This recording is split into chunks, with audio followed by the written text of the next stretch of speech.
Welcome. This is episode 4 of a series of recorded presentations which aim to introduce you to workplace-based assessments. And these are a requirement within your FICM training pathway. And this presentation will focus on the acute care assessment tool, which is also known in clinical practice as the ACAT. The aim of these presentations is to ultimately build confidence in yourself as a trainee ACCP, to recognise assessment opportunities when you are presented with them, and also understand what each assessment tool can be collated for and when is best to use them. So a little bit of information. So this work has ultimately been underpinned by the National ACCP Induction Project, and only 25% of surveyed, qualified and training ACCPs who responded felt that they were provided with a formal overview of how to use their logbook and what information was vital for FICM and for their ARCP process. So ultimately the purpose of these presentations is to ultimately demystify the paperwork process so you really understand what you are required to have when it comes to your ARCP and the requirements of FICM. So in each academic year, you must collate a minimum number of workplace-based assessments, and for ACATs, that is a minimum of 4 assessments per year. This table can be found within your FICM paperwork on the FICM ACCP webpage.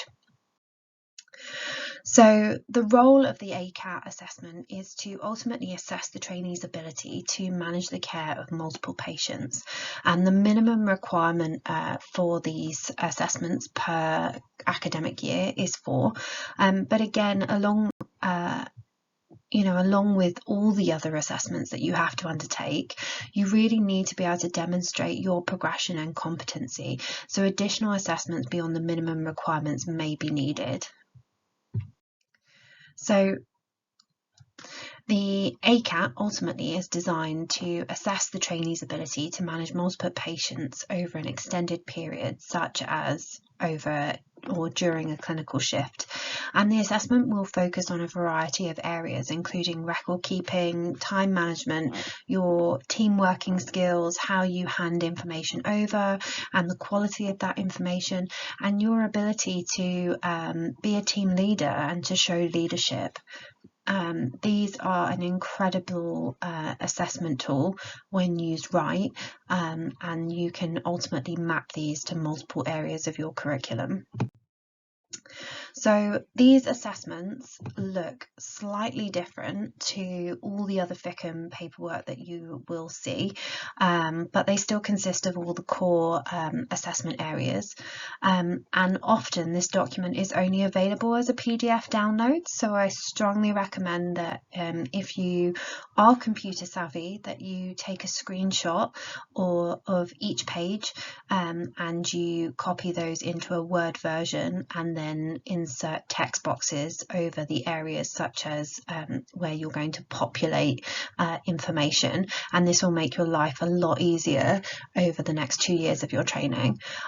So the type of assessment is the ACAT assessment, and when you have put this into a Word document and inserted your text boxes, I would pre-populate your personal information, so your details and any of your registration numbers. This is a direct take from the medical paperwork, so obviously instead of your GMC number you will put your NMC or HCPC number. And in this box you're going to provide the list of the cases that you're involved with, and you need to present a minimum of 4 cases per ACAT assessment. You'll then identify where you have taken this clinical assessment. So for us it will be within the critical care environment, and then your specific assessment criteria. So this is where the individual will assess you on your clinical assessment of the patient, your record keeping, the investigations and referrals that you suggest, the management of that patient, time management, your team working, your leadership, your handover, and your overall clinical judgment. And then you will be provided with a overall clinical judgment score. And then as part of this assessment, you will also receive feedback. And if there are areas where there are areas for improvement, this should be presented to you and should be discussed with you to agree an action plan moving forward.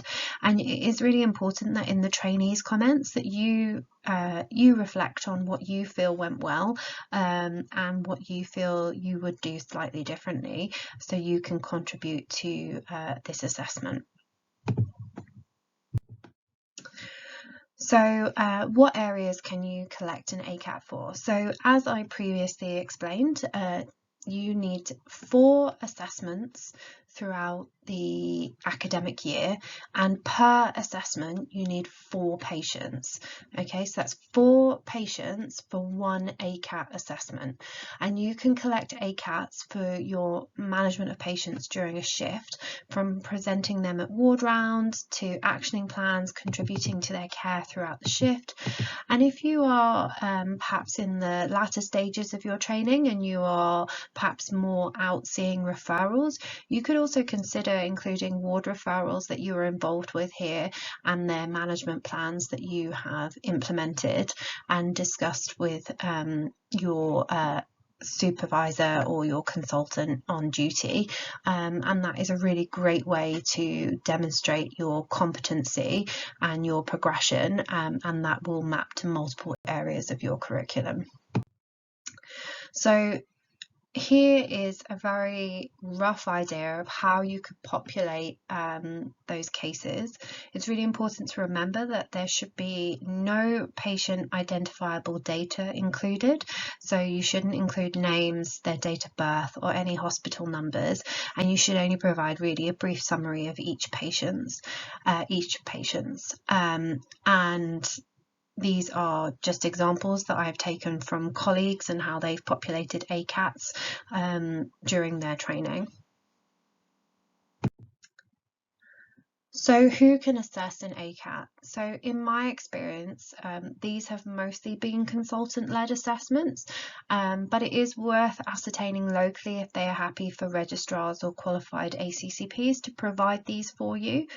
Generally, it will be consultants though, particularly because they will be overseeing the care and management of those patients during the shift in conjunction with yourself, but they obviously will be overall responsible for those patients, and in addition to that, they normally will have the admission rights to patients on the unit. So if you are off seeing patients off the unit and you are presenting an ACAT for that, you are likely going to discuss each of those individual patients with a consultant. So therefore, it makes sense that they are more likely to be a consultant-led assessment. So I want to take this opportunity to thank you for joining me on the whistle-stop tour of ACAT. If you have any questions about any of the content, please feel free to contact me via Twitter or via my email address, and I will take the time to come back to you and answer your questions if I can. If I can't, I will endeavour to find somebody who can help you. And there are multiple further episodes available on DOPS, on case-based discussions, on your mini-KEXs, and for your logbooks.